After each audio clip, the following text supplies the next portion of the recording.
in Guatemala to a microcredit project, helping women in poverty in that country. They've been doing that for 10 years or 9 years with our club support. This last March, a number of Rotarians from our club went to Guatemala to take part in a Namaste event, a women's conference, to visit some of the clients and to see what was happening. We were so excited after that trip that we decided it was time to do something we had not done before. And we're a fairly large club, but we had never sponsored a global grant. And along with the students and with Namaste, we decided to dive in and sponsor a global grant in Guatemala for the Guatemalan women. Our goal was $140,000. You see it on there. I am pleased to say that we reached that goal. We are right now going through what is proving to be a little bit of an arduous journey, but we are working our way through. We've submitted the grant, and we're now going through the final steps of a few iterations of questions from the Rotary Foundation. I heard someone mention earlier, you're going to be looking into matching funds. That was a key part of our grant, and our club is always focused locally. But this time we really were able to leverage in an enormous way matching funds from the Rotary Foundation, from a local foundation in Marin County, the Rose C. Stone Foundation, and the money raised by our Hillsdale Effect kids. At the bottom there, it talks about them raising $22,000. The Rose Stone matched that with another $22,000. The Rotary Foundation matched all of that at 50%. Wow. So basically the students, and this is so exciting, it's a huge part of what we've done. The students are responsible for $66,000 of our $140,000 raised. This is a group of students who raise money in the high schools through something they call penny wars. All of the kids at Hillsdale High School are involved. In my former life, I was principal at Hillsdale High School, so I get a great deal of pleasure out of seeing students involved in this way. What else is on this? So the grant will work with Namaste to provide microcredit loans and training through financial advisors to 180 women. 40 of those women are continuing in the program and will be starting a new Namaste program using technology and these apps that I'm sure Des will talk more about. And just the last thing I'd like to talk about is, and we hope that grant anyway starts early this summer in July. But as we submitted our grant, the same thing that has led us to this Zoom meeting has hit Guatemala and has hit the women that are involved, will be the recipients of our grant.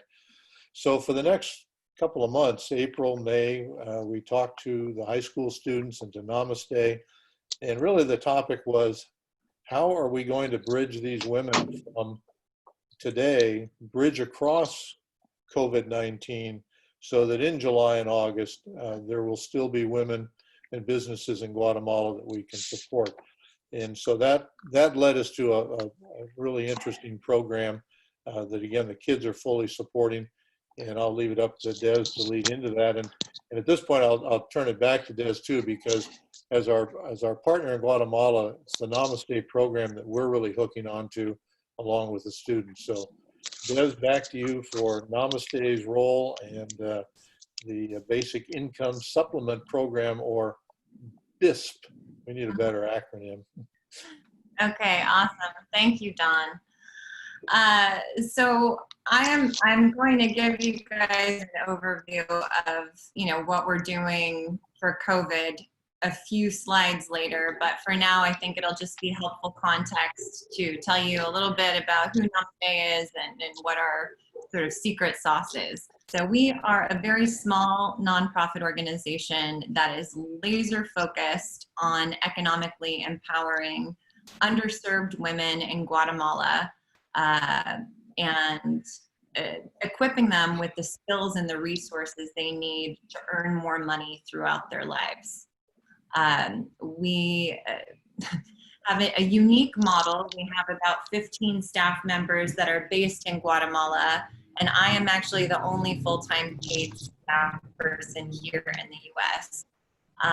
And so I think that really helps us keep a really authentic and effective model in place, because we have local Guatemalans who understand the culture and right now all of the government restrictions that are hindering extremely poor people from having a stable livelihood. And so we're small, but we're really focused and we're incredibly effective. The program that we run is the most effective of its kind. So you might be wondering, why Guatemala, why women? There are so many different issues that we should all care about right now that are unfolding around us in our own backyards. And for Namaste, our answer is, we identified some pretty clear problems that were happening in Guatemala that we could make a positive impact on. So the two major issues that we focus on are poverty and gender inequity. So 60% of the population in Guatemala lives in poverty, and women are disproportionately impacted by poverty in terms of every development metric that there is. Indigenous women are even more vulnerable than just average women in Guatemala. About 50% of the women that we serve in our program are Indigenous. And we are very proud to be able to provide a tangible offering to empower them, because you can see here the poverty rate for the Indigenous is as high as 80% in Guatemala. Malnutrition is a major problem in the country. About 50% of all kids under the age of 5 in Guatemala have malnutrition, but it's 80% for the Indigenous population. Similarly, we see illiteracy rates way higher with the Indigenous. And in addition to that, Guatemala endured a really brutal 36-year-long civil war that ended in the 90s. And one of the most brutal tactics that was used by the military during the war was the systematic rape and torture of women. And while the war has been over for a couple of decades now, none of those crimes were ever punished. And so there is still just a really deeply entrenched sense of gender discrimination. Women lack equitable access to education and employment. You can see here that only 19% of the skilled labor force in Guatemala is comprised of women. And that means the vast majority of women in the country work in the informal sector, where they are incredibly vulnerable to unfair pay and discrimination and harassment. So many actually end up pursuing careers as micro entrepreneurs. There's no job opportunities for them in their villages, so they say, okay, well, what can we do to support ourselves? We know how to make tortillas. We'll open a tortilla stand, or we know how to sew. We'll sell textiles and clothing. And so this is the population that Namaste is really focused on, because we know that when these women who are already incredibly hardworking are equipped with education and training and a loan, they are able to grow exponentially. So this will give you sort of an overview of the types of women that we serve. 92% of the women that join our program start our program earning between $2 and $5 a day. So they're extremely economically vulnerable.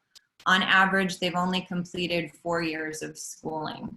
26% of them are illiterate. 21% of them are single mothers.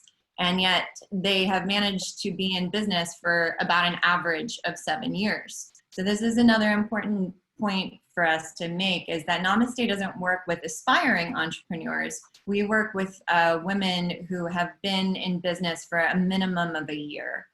And again, the businesses are very small. They typically are prepared food. Some of them sell traditional Mayan textiles or clothing. Some of them sell cosmetics. Some of them raise chickens and sell them.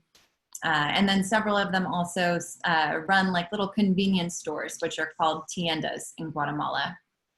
And what's really exciting for us is that this population is already sort of self-selected as extremely scrappy and willing to put in a hard work to support themselves and their families, which is why our program has turned out to be so successful. So, quick overview of how our program works. It's called the Creating Prosperity Program. And basically, once we identify women who are eligible to participate, we match them with one of Namaste's business advisors. All of our business advisors are Guatemalan. All of them have experience running successful businesses in the country. And they sit down with our clients and they talk to them about what their goals are personally, their businesses. They get a really clear understanding of what their current operations are like. And they sit down together and they make a business plan. And for all of our clients, this is a new step. None of them have made business plans before. And it's an incredibly helpful format for them to follow throughout the course of our program. The Creating Prosperity program runs in 9-month cycles. And for each cycle, all of our clients have 9 one-on-one meetings with their business advisors where they meet every month to go over their progress and offer individualized support. In addition to that, during each 9-month cycle, all of the clients participate in 5 financial literacy classes. So as I mentioned on the previous slide, our clients only have an average of 4 years of schooling. So you can imagine how challenging it would be to make a budget if you haven't, even completed basic arithmetic training in elementary school. So these classes are really fundamental for them in terms of creating a foundation for them to build on and have, sustainable business practices in place. These classes are also an awesome opportunity for them to connect with other women who run small businesses in their communities. And then finally, each client is provided with a customized microloan, which is commensurate with her business goals and objectives. So typically for clients who are in their first cycle of our program, the loans range between $250 and $350 US. And it really just supports them in investing in their inventory or helping them, make some progress towards their goals. So I want to transition now and just give you an example of one of our all-star clients. This is Alba. She runs a small tienda in the Department of Zacatecas. She has a 6th grade education level and 3 children. And when she joined Namaste's program, she was barely eking out an income. She did not know how to separate her personal finances from her business finances. She wasn't even recording her finances. It was a mess. And she has participated in 5 cycles of our program now. And over the course of 5 years, Alba has increased her profits by over 800%.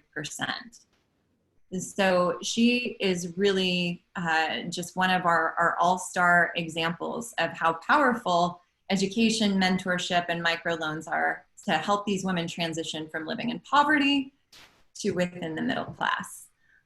So since our founding, we have equipped about 4,000 women to pull themselves out of poverty since 2004. And there are so many other examples that I could give you of, how our clients have excelled, but for the sake of time, I would like to transition now and just talk to you about a few of the other offerings that we've developed over the years that sort of enhance our Creating Prosperity program. So one of the things that we've discovered that often hinders our clients' long-term success is a lack of savings.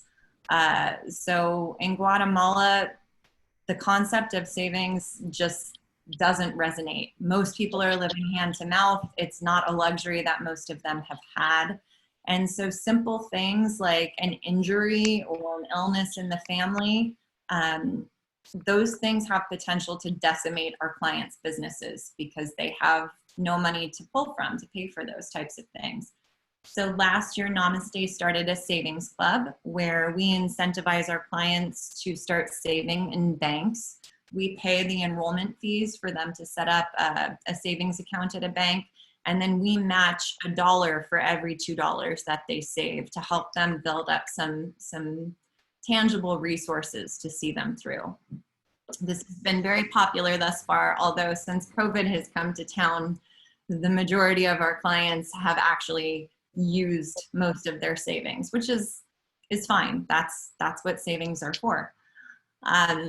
Another thing that we were excited to offer last year was a resource directory. So as I mentioned before, Namaste is really laser focused on economically empowering these women.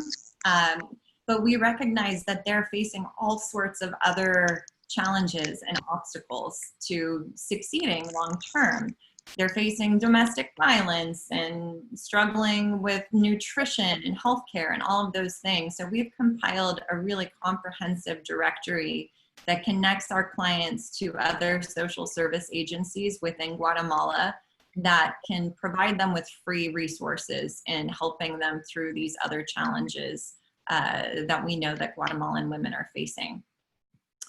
As Dawn mentioned, we are also offering a new business planning app. And this program is really exciting for us because we're a very data-driven organization. And for as small as we are, we rely very heavily on technology. And we're excited to see how some of our top performing clients are able to grow their businesses using technology. So this program is essentially, we provide our clients with Amazon Fire tablets that are loaded with a business planning application that was designed by one of our partner organizations called Centro. And it is completely appropriate for low education levels.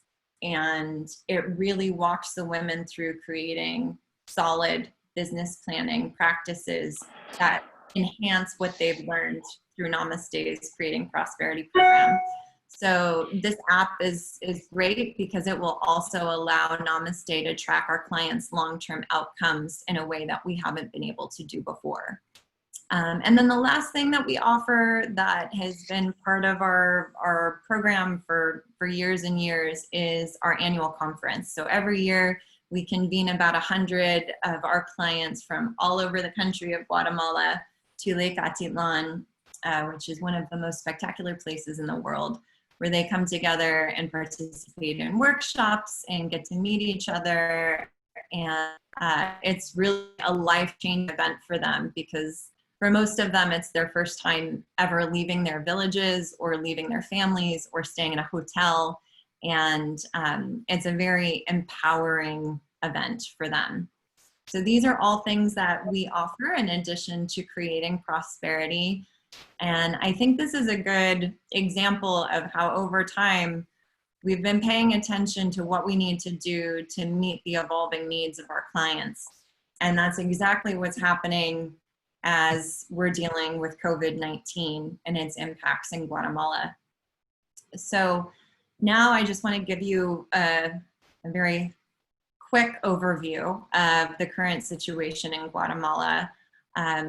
The country has been incredibly proactive about curtailing the spread of the virus since mid-March. In mid-March, the country closed all of its international borders and essentially stopped all commerce with the exception of grocery stores, gas stations, and banks. All public transportation has been canceled. There is a very strict curfew in place from 6 p.m. to 4 a.m. And part of the reason for their really intense restrictions is that the country is completely ill-equipped to handle a pandemic. There are only 0.6 hospital beds in the country for every 1,000 people. And there are only a couple hundred ventilators in the entire country. So these measures, for as drastic as they are really trying to just prevent, full-on catastrophe there. And so all of these restrictions have hindered Namaste's ability to really serve our clients, and we've been concerned about the economic impacts on them. So what we've been doing since mid-March is conducting weekly interviews with our clients. Our business advisors are meeting them in person whenever they can, and if they can't get to them in person, then they're doing all of the interviews by phone. And this is helping us keep a really current sense of how they're being impacted economically by this. So 70% of our clients are no longer earning a profit. This is extremely concerning, considering that 88% of them are now living in a household with somebody who has lost a job due to COVID. Most of the time, this person is their husband. So this means that the majority of our clients are now the primary breadwinners for their families, and they're under immense stress to put food on the table. So each week, Namaste's whole team convenes via Zoom to review this data and try and figure out what we can do to continue supporting these women through this crisis. In terms of our ongoing program, one of the things that really works in our favor is that we have a pretty small client base. We only have about 300 women in our program. This allows us to really provide individualized relief plans for all of them. So our business advisors are supporting them in occasionally restructuring their businesses. We've seen that women who sell clothing, for example, like the women pictured here on the left, they have been the hardest hit by the pandemic because nobody has disposable income to spend on clothes or cosmetics or crafts. And so we're helping these clients, transition from maybe making clothes to making masks, or transition to start making and selling prepared food, things that can just generate some income for them to stay afloat during this time. We're also offering a 3-month grace period on all loan repayments, which has been very helpful for our clients. And we've reduced our interest rates to 1% for the rest of 2020. Beyond this evolution to our existing program, we've also developed some other programs that provide direct aid to our clients. So one of these is an emergency household fund. To date, we have given 85 cash grants to our clients who are enduring incredible economic hardship. So these cash grants range from about $100 to $150, and they're to help clients who need to pay for medical expenses or really have no other means to feed themselves and their families through this period. So this is an ongoing program that every week our business advisors nominate clients who are eligible for this, and Namaste is able to offer this support. Des, you might mention what this picture is. Oh, yeah. Thank you, Don. So I really love these images, for as grim as the representation actually is. But what people are doing in Guatemala now, when they don't have enough food, is they go outside of their homes and they wave a white flag, which basically means that they're hungry and they need support, because the Guatemalan government declared in early April that they were going to start providing food and income to the incredibly poor. And that government support has been extremely slow in coming through. And so people are now taking to the streets and looking for the support from the government to try and, get their families through this difficult time. So that's what these white flags represent. And now finally, I am getting to the basic income supplement program, which Don mentioned at the beginning. And this was a very collaborative effort that we developed in partnership with the San Mateo Rotary Club and the students from the Hillsdale Effect that contributed to our grant, to make sure that the women that we're currently serving are still in business by the time our global grant comes through, so we can continue to help them earn money. And what this program entails is that every month, Namaste reviews our clients' profits. So we look to see who has made less than 80% of the Guatemalan minimum wage. The Guatemalan minimum wage per day is $12. So 80% of that is $9.6. And just for context, if you remember at the beginning of my presentation, I told you that the majority of our clients start our program earning between $2 and $5 a day. So most of them eventually hit minimum wage by the time they're done working with us. But for many of them, 80% of the minimum wage is a really solid benchmark. So Namaste looks to see who has made less than that. We check to see if they have received any government support, and if they have, we deduct that. And then we issue them a check for the difference to make sure that they have some level of economic stability through this period. And we were really thrilled to talk through this concept with the students in San Mateo, and the students actually were generous enough to reallocate $4,000 that they had earmarked for a trip to Guatemala this June that was contributed by the San Mateo Rotary Club. And the students decided to donate that $4,000 as seed funding for this program. So that money went to cover the basic income for our clients in the departments of Suchitepecas and Solola, where our global grant will take place for the months of April and May. And we are currently fundraising from other clubs and personal donors as well to help us continue to supplement the incomes of these really hardworking women as they're just navigating this impossible time.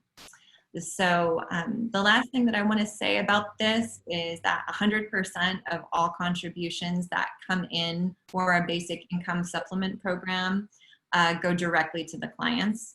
Namaste doesn't take any of it. We just have it in a pool to make sure that we are able to issue checks to help these women stay afloat. So that was quite a mouthful, and I just want to thank you so much for your attention and for your past support of Namaste. And I will pause here to see if you guys have any questions or if you're ready to go. Yeah, I for sure do. Coming from a nonprofit background, where do your operating funds come from to pay for the salaries? Like you said, you're the full-time employee, there's 15 in Guatemala. Where do your operating funds come from? So we have a pretty diverse revenue model. We receive, I think about 40% of our funding comes from grants, including Rotary grants. A significant part of our funding comes from our board of directors. Our founder is still our #1 contributor. So, but aren't those considered donations? That's not operating costs. I'm trying to find the difference between a donation that goes to the clients and how you stay a business and operate. Yeah, so for Namaste, typically when donations come in the door for us, they go to pay for our costs of running our Creating Prosperity program. So that already includes staff time. That includes. Okay, so it does contribute to operating funds. Yes, but for the specific basic income supplement program, it is a direct pass-through to our clients. So we have other funding in place that, you know, pays our salaries and helps us run the program. Certainly, as part of the global grant process, which is quite extensive, they have asked us to itemize exactly the question you're asking. So Mhm. what part of the grant is going for Namaste's program, and then within that, what part of that is going to operating expenses versus to the clients? Yeah, that's what I mean by a difference of a donation and a grant, because a grant was supporting the operating funds and a donation should be going to the people. So, okay, thank you. Is there any in-country Rotary club that works with Namaste and with you?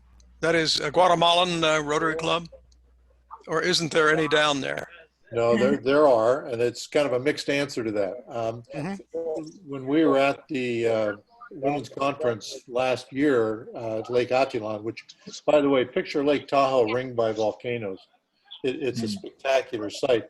The Rotary Club there is largely expat, but was involved in a Namaste grant last year.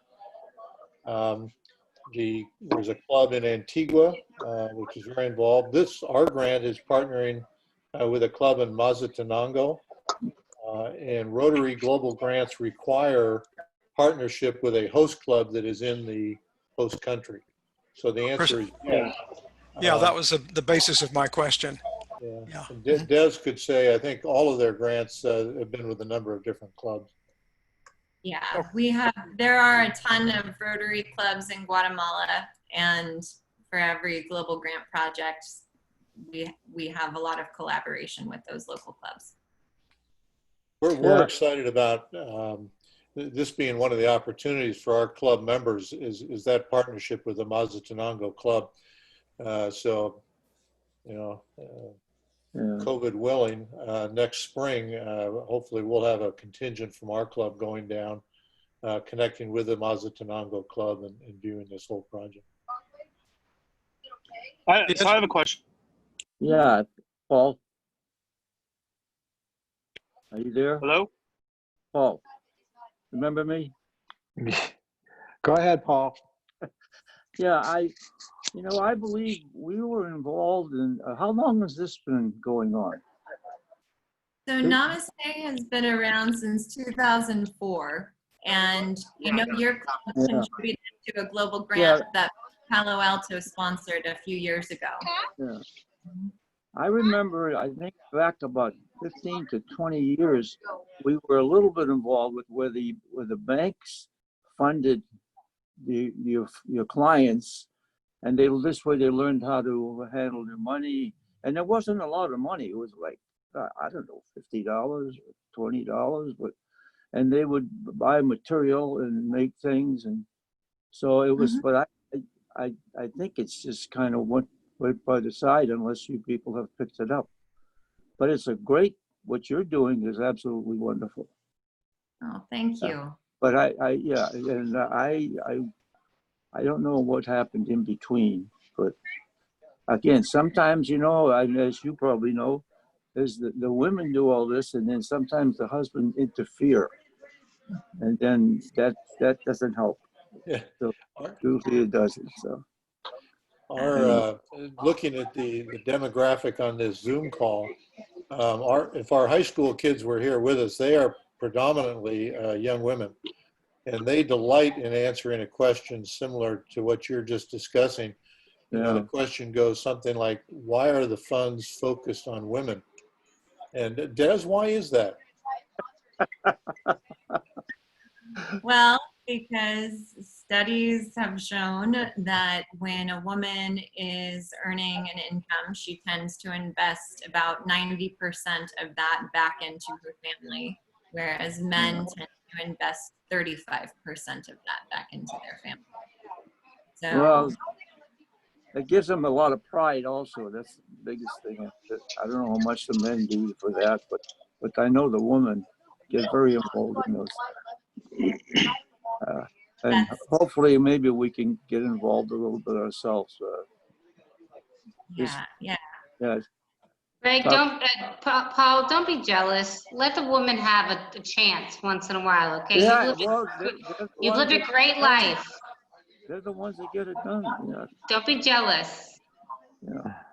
Thank This, you. So I have a question. So when you match them, so you match them basically, was it 50 cents on the dollar for their savings account? Is there a holding period?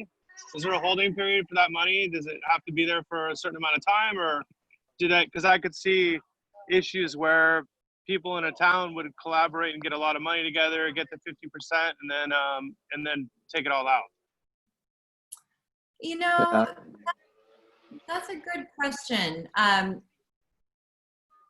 I don't know off the top of my head. I need to look at that again. It hasn't been an issue.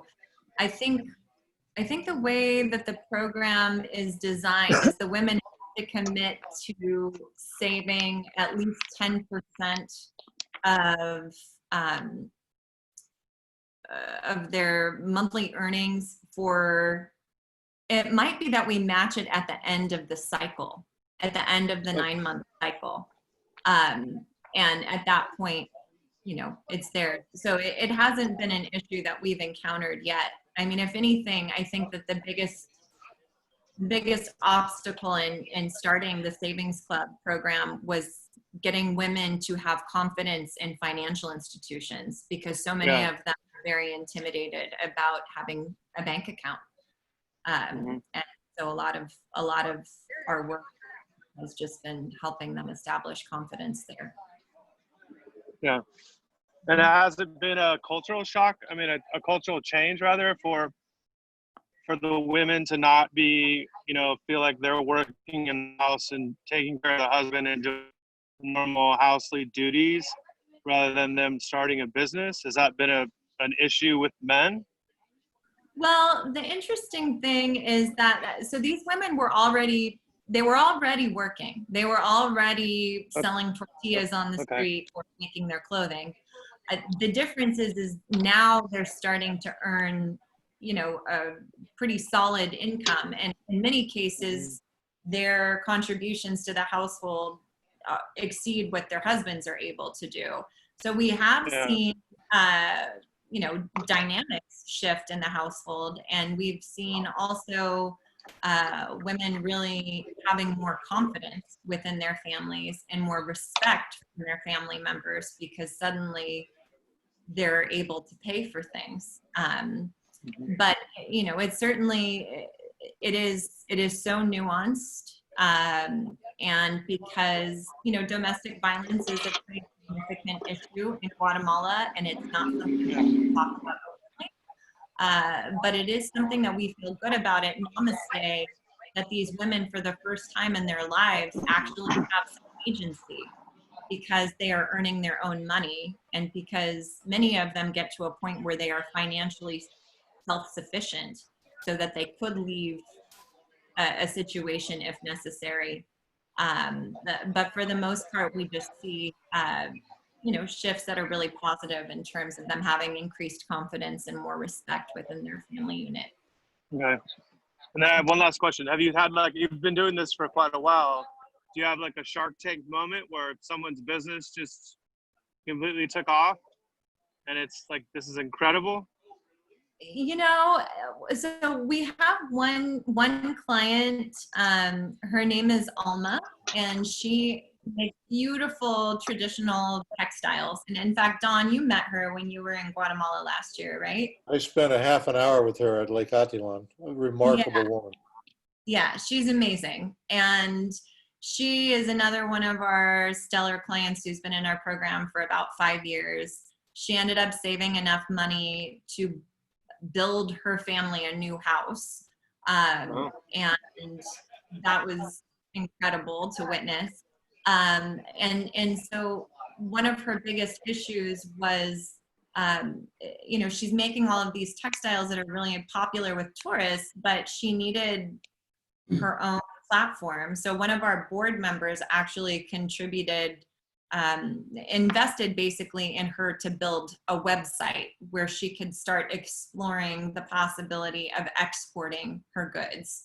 And that's probably the closest we've been to seeing somebody really break out of, you know, just selling locally. because there are so many different limitations. And even for Alma, internet access in her village is pretty poor. And then figuring out the logistics of exporting and things like that are tricky. But we're hopeful, even with this business planning application, that there will be more opportunities for women to see beyond their current confines and really start exponentially growing. It's cool. Desiree, I'm very glad you presented, because just for your information, it's something you may or may not know. We pool our money with 6 other clubs for international projects here. We have a committee, and have supported your program with at least a small grant. So I knew less about your program than many of the others we've funded. So I really appreciate the opportunity to learn about it. A question: are most of the loans along the Pacific coast and in Guatemala City, or any in indigenous areas up in the highlands?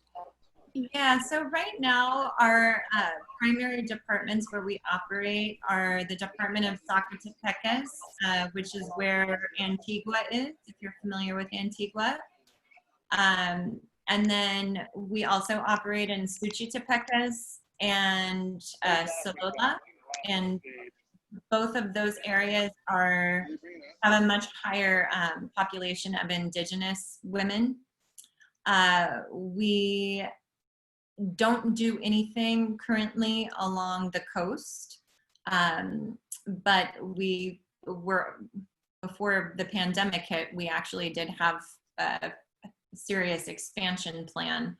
But for now, we're really just focused on the departments of Zacatepecas, Suchitepecas, and Solola. Thank you. Mm-hmm. Is there any more questions? Doesn't sound like it. Well, Desiree, thank you so much for sharing your hard work and all the great stuff that you're doing down there. And we obviously, and Dawn, thank you for coming in as a support person from the Rotary Club. But I want to thank you both for the hard work that you're doing, and obviously we love to support you going forward. So if we have no other questions, I want to say thank you to everyone for joining today, and we will see you next week. No meeting next week. Oh yeah, no meeting next week. You're right. Okay. And no fireworks, Ken. Don't be that a-hole on the block. I think I'm going to be out of town anyway, so. Perfect. Yay. Bye, guys. Bye. Bye. Thank you. Bye, thank you. Thank you. Yeah, thank you very much.